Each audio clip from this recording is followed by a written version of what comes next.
Operation सिंदूर को लेकर के सेना के डीजीएमओ ने प्रेस कॉन्फ्रेंस करके पाकिस्तान को बड़ी चेतावनी दी। कहा कि हम भविष्य की कार्रवाई के लिए तैयार हैं, जब चाहे जहां चाहे हमला कर सकते हैं।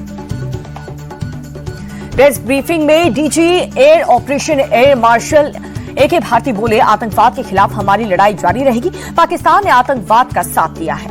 एयर मार्शल AK भारती ने कहा कि हमारी लड़ाई फौजी नहीं आतंकवाद के खिलाफ थी। पाकिस्तान सेना ने इसे अपनी लड़ाई समझी। 7 मई को हमने आतंकी अड्डों को निशाना बनाया।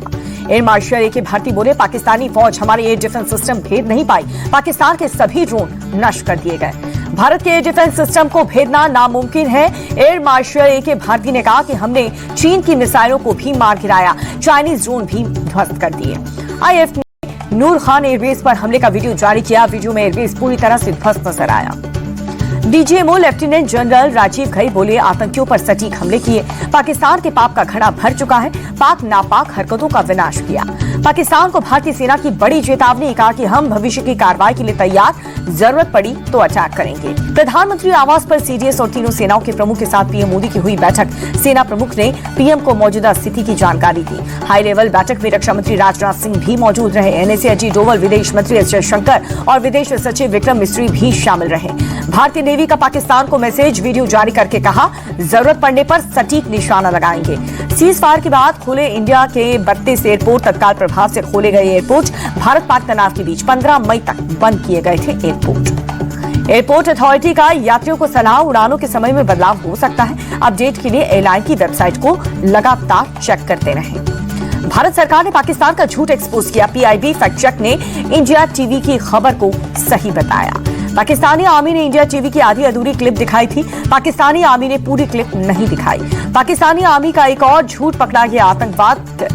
आतंकवादी हाफिज अब्दुल रऊफ को मौलाना बताया। मिस्र के विदेश मंत्री ने विदेश मंत्री S जयशंकर से फोन पर बातचीत की। मौजूदा हालात पर चर्चा हुई। आतंकवाद को लेकर के जीरो टॉलरेंस पर जोर दिया। भारत ने आज फिर से चिनाब नदी का पानी छोड़ा। रियासी के सलाल बांध का एक गेट खोला। कल भी खोले गए थे गेट। सीज फायर के बाद बगलिहार डैम का एक गेट खोला गया। पहलगाम हमले के बाद से सिंधु जल समझौता स्थगित है। राजौरी में एरिया क्लियरेंस ऑपरेशन गया। आर्मी ने जिंदा मिले शेल को डिफ्यूज किया। पाकिस्तान की ओर से हुई थी शेलिंग। पटना लाया गया शहीद BSF के सब इंस्पेक्टर का पार्थिव शरीर। मंत्री नितिन नवीन और तेजस्वी यादव ने श्रद्धांजलि दी। पाकिस्तान की गोलीबारी में मोहम्मद इम्तियाज शहीद हुए थे। जाकिर हुसैन के परिवार वालों से मिले जम्मू कश्मीर के LG मनोज सिन्हा, हर मदद का आश्वासन दिया। NIA ने एक खालिस्तानी कार्यकर्ता को किया गिरफ्तार। विदेश में रहने वाले बब्बर खालसा के आतंकवादी हरविंदर सिंह संधू उर्फ रिंदा से जुड़ा था। दिल्ली एयरपोर्ट के सेवाएं सामान्य रूप से चल रही है। बदलती हवाई क्षेत्र की स्थिति और सुरक्षा एजेंसियों के लागू किए गए नए नियमों की वजह से फ्लाइट शेड्यूल में हो सकते हैं बदलाव। यात्रियों के लिए एडवाइजरी जारी। अपनी एयरलाइन से मिलने वाली जानकारी पर ध्यान दें। फ्लाइट की सभी जानकारी एयरलाइन की वेबसाइट से लें। फेक न्यूज को आगे न बढ़ाएं। बंगाल सरकार का सभी जिलाधिकारियों और पुलिस अधिकारियों को निर्देश, अलर्ट रहे। कानून व्यवस्था तोड़ने पर सख्त एक्शन लें। मुंबई के सिद्धिविनायक मंदिर में नारियल फूल और लड्डू प्रसाद चढ़ाने पर फिलहाल रोक। सीमा पर तनाव को देखते हुए एहतियातन फैसला लिया गया। उत्तराखंड के CM पुष्कर सिंह धामी का बयान। भारतीय सेना ने बहादुरी और साहस का परिचय दिया। पाकिस्तान के कई स्थानों पर भारी तबाही मची। ऑपरेशन सिंदूर को लेकर बीजेपी ने की है प्रेस कॉन्फ्रेंस। संबित पात्रा बोले, आतंकवाद का खात्मा पूरी दुनिया ने देखा। पात्रा बोले, ऑपरेशन सिंदूर सफल रहा। भारतीय सेना ने अदम्य साहस का परिचय दिया। पाक का झूठ बेनकाब हुआ। संबित पात्रा बोले, भारत ने पाकिस्तान को आतंक के अड्डे का सफाया किया है। सेना ने आतंकवाद को मिट्टी में मिला दिया। पहलगाम आतंकी हमले का बदला पूरा हुआ। संबित पात्रा बोले, पीएम मोदी ने जो कहा वो करके दिखा दिया। संबित पात्रा बोले, पाकिस्तान जानता था कि भारत इस बार छोड़ने नहीं वाला। पाकिस्तान की एक इंच जमीन भारत की पहुंच में है। बीजेपी बोली, जिन्होंने मांग का सिंदूर मिटाया वो मिट्टी में मिल गए हैं। ये नया भारत है, घर में घुसकर मारता है। हरियाणा सरकार के मंत्री अनिल विज का बयान, सीज फायर ही हुआ है, लड़ाई खत्म नहीं हुई। पाकिस्तान ने हिंदुस्तान की ताकत भी देख ली है। असम के CM हेमंता का बयान। कहा कि पाकिस्तान आतंकियों के समर्थकों के खिलाफ एक्शन जारी। कई लोगों को गिरफ्तार किया गया, कई जेल में है। ऑपरेशन सिंदूर में हुई जवानों की शहादत पर प्रियंका गांधी ने दुख जताया। ट्वीट करके लिखा, शोकाकुल परिवार के प्रति संवेदना। मुश्किल घड़ी में पूरा देश शोकाकुल परिवार वालों के साथ है। RJD नेता तेजस्वी यादव बोले, हम सभी को भारतीय सेना पर गर्व है। उन्हें जो कार्रवाई करनी हो उसके लिए उनके साथ पूरा विपक्ष खड़ा है। तेजस्वी यादव ने कहा कि हमने प्रधानमंत्री मोदी से मांग की है, संसद का एक विशेष सत्र बुलाना चाहिए, सेना को उनकी वीरता के लिए सम्मानित करना चाहिए। सीज़फायर पर बोले आरजेडी सांसद मनोज झा, सरकार को विशेष सत्र बुलाना चाहिए, दुनिया में संदेश देना चाहिए कि हमें मध्यस्थता के लिए तीसरे देश की जरूरत नहीं। कांग्रेस नेता पवन खेड़ा का बयान, सेना ने बहादुरी से पाकिस्तान को सबक सिखाया, सरकार से बहुत सारे सवाल हैं, वो सवाल तभी पूछे जा सकते हैं जब संसद का विशेष सत्र बुलाया जाए। पाकिस्तान के ऑपरेशन बनियान उल मरसूस पर ओवैसी का बयान, बोले कि इस्लाम के नाम पर झूठ फैला रहा है पाकिस्तान, बनियान उल मरसूस का गलत तरीके से मतलब बताया जा रहा है। सेना को लेकर के बिहार बीजेपी अध्यक्ष दिलीप जायसवाल बोले, पूरे देश को सेना पर गर्व है, सेना ने पाकिस्तान में आतंकियों के ठिकाने को नेस्तनाबूद कर दिया।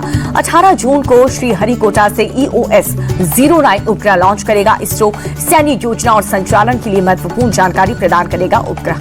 दिल्ली को सीएम रेखा गुप्ता की सौगात, 500 किलोवाट के सोलर पावर प्लांट का उद्घाटन किया, उपराज्यपाल VK सक्सेना भी मौजूद रहे।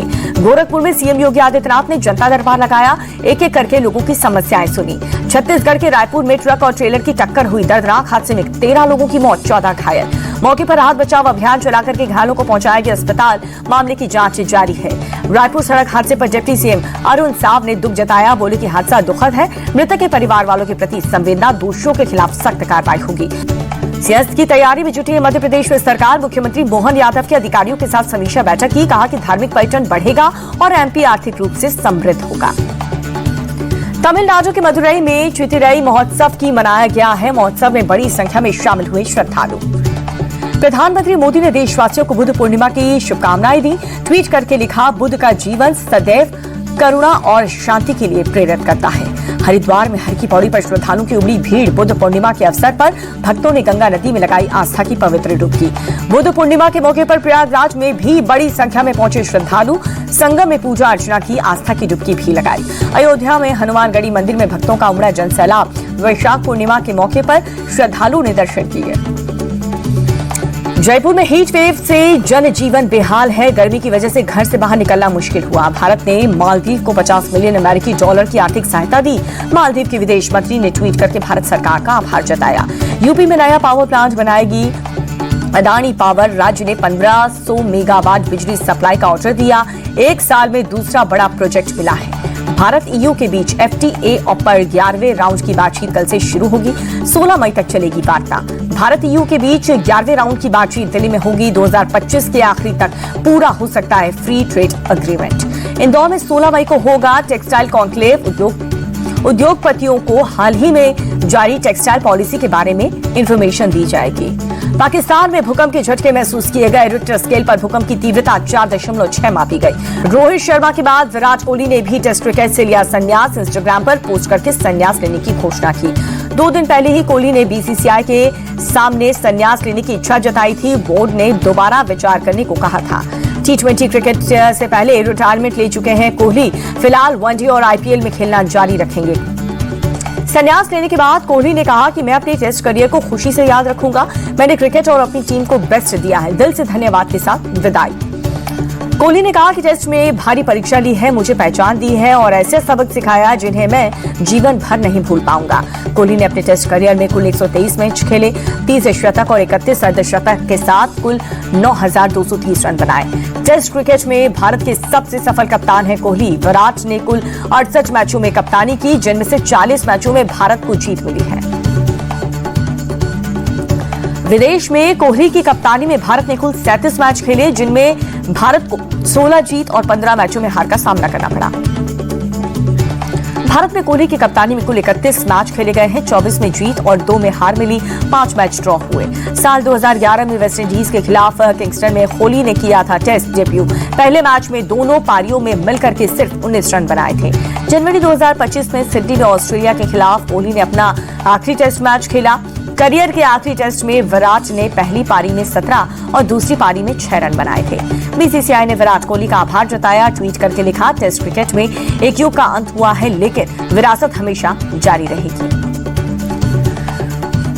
विराट कोहली के संन्यास पर हरभजन सिंह ने जताई हैरानी, ट्वीट करके लिखा, अभी संन्यास क्यों लिया। IPL के बाकी बचे मुकाबले में 16 या फिर 17 मई से शुरू हो सकता है। भारत और पाकिस्तान के बीच सैन्य संघर्ष के कारण 9 मई को किया गया था स्थगित। आईपीएल फाइनल कोलकाता से बाहर किए जाने की संभावना। क्वालिफायर 1 और एलिमिनेटर के आयोजन स्थल में बदलाव नहीं होगा। और भारत और पाकिस्तान के बीच सीजफायर के बाद गुजरात टाइटंस ने शुरू किया अभ्यास। नरेंद्र मोदी स्टेडियम में नहीं पहुंचे बटलर और क्वेत्सी।